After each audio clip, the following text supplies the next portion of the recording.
जय गुरुदेव, जय मां गायत्री। सभी को मेरा प्रणाम। आज हम बात करेंगे, क्या बुढ़ापा को रोका जा सकता है? वार्धक्य की गति को कम किया जा सकता है क्या? यदि हाँ, तो वह कौन से तरीके से हो सकते हैं जिनसे आपको नियंत्रित कर पाना संभव है? विज्ञान जगत में आज इस लक्ष्य को लेकर नित्य नई नई शोधें हो रही हैं और नए नए उपाय बताए जा रहे हैं। इसकी चर्चा से पूर्व यह जान लेना आवश्यक है कि आखिर बुढ़ापा है क्या।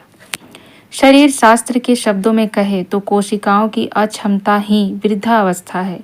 अशक्त कोशिकाओं के कारण शरीर तंत्र में ऐसे लक्षण उभरने लगते हैं जो अधिक आयु वाले वृद्धों से मिलते जुलते हैं। इसी कारण सामान्य बोलचाल की भाषा में उन सब को इसी श्रेणी में रख दिया जाता है जिसमें ऐसा कोई एक लक्षण भी प्रकट हो जाता है। विकास की दृष्टि से शरीर में दो प्रकार की कोशिकाएं होती हैं। एक वह जिनमें मात्र आकार में वृद्धि होती है, दूसरी वे जिनमें विभाजन होता है। मांसपेशियां, मस्तिष्क आदि की कुछ ऐसे अवयव हैं जिनमें केवल आयतन में बढ़ोतरी होती है।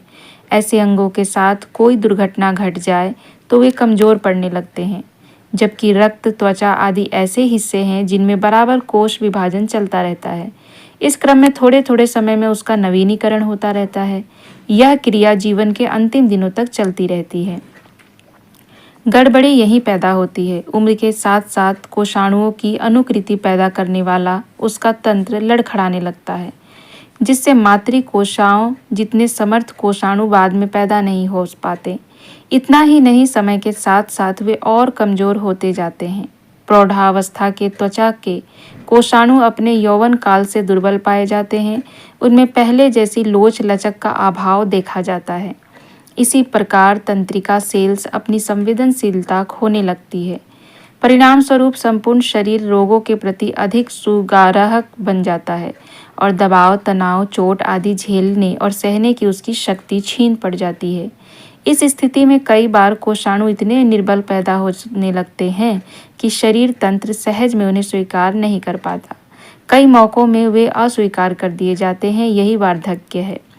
इसे विलंबित करने के क्रम में विशेषज्ञों ने कई प्रकार के सुझाव दिए हैं। एक सलाह के अनुसार यदि वृद्धों के रसस्रावों के स्तर को युवा जितना बनाए रखा जाए तो कोषाणुओं के नवीनीकरण की क्रिया सही रीति से लंबे काल तक जारी रह सकती है। हार्मोन इंजेक्शन के माध्यम से काया में पहुंचाए जा सकते हैं और इस तरह शरीर क्रिया को सशक्त रखा जा सकता है। पर कब कौन सा हार्मोन कितनी मात्रा में दिया जाए, यह पता लग जाना पाना अत्यंत कठिन है। इसीलिए व्यवहारिकता की दृष्टि से यह लगभग महत्वहीन है। कोलंबिया यूनिवर्सिटी के शरीर शास्त्री जेम्स एम बेरी एवं सहयोगियों का विचार था कि काया का नवीनीकरण तंत्र रासायनिक प्रक्रियाओं के कारण क्षतिग्रस्त हो जाता है। यदि इसे रोका जा सके तो वृद्धावस्था को दूर धकेला जा सकना संभव है। उन्होंने शरीर के अंदर की इन प्रतिक्रियाओं को निरस्त करने और प्रक्रिया को पलटने के लिए कुछ चूहों पर प्रयोग किया। उन्हें बड़ी मात्रा में रासायनिक खाद्य खिलाए गए। इससे उनके रक्त में ऑक्सीजन का परिणाम घट गया, जबकि दूसरों को एक विशिष्ट प्रकार का रसायन यकृत के उद्दीपन के लिए दिया गया। इस प्रयोग का परिणाम यद्यपि कुछ चूहों में उत्साहवर्धक देखा गया, किंतु परिणाम के कारणों का सही पता नहीं चल सका। इस क्रम में अधिक बुद्धि संगत और व्यवहारिक सलाह फिलाडेल्फिया विश्वविद्यालय के शोधकर्ता ने दी। दल के प्रमुख डॉक्टर कीप केल्सो का कहना था कि यदि संतुलित भोजन नियमित रूप से लिया जाता रहे तो काफ़ी हद तक बुढ़ापे को नियंत्रित किया जा सकता है। प्रयोग के दौरान बिल्लियों के एक समूह को ऐसा भोजन दिया गया जिसमें सभी तत्वों की आवश्यकता मात्रा निश्चित परिणाम में थी। केवल कैलोरी की मात्रा घटाकर सामान्य स्तर से 3/5वां हिस्सा रहने दिया गया। दूसरे दल के भोजन में सभी तत्वों की उपस्थिति पर ध्यान दिया गया। उनका पेट भर सके ऐसा कुछ आहार भी दिया जा सकता है।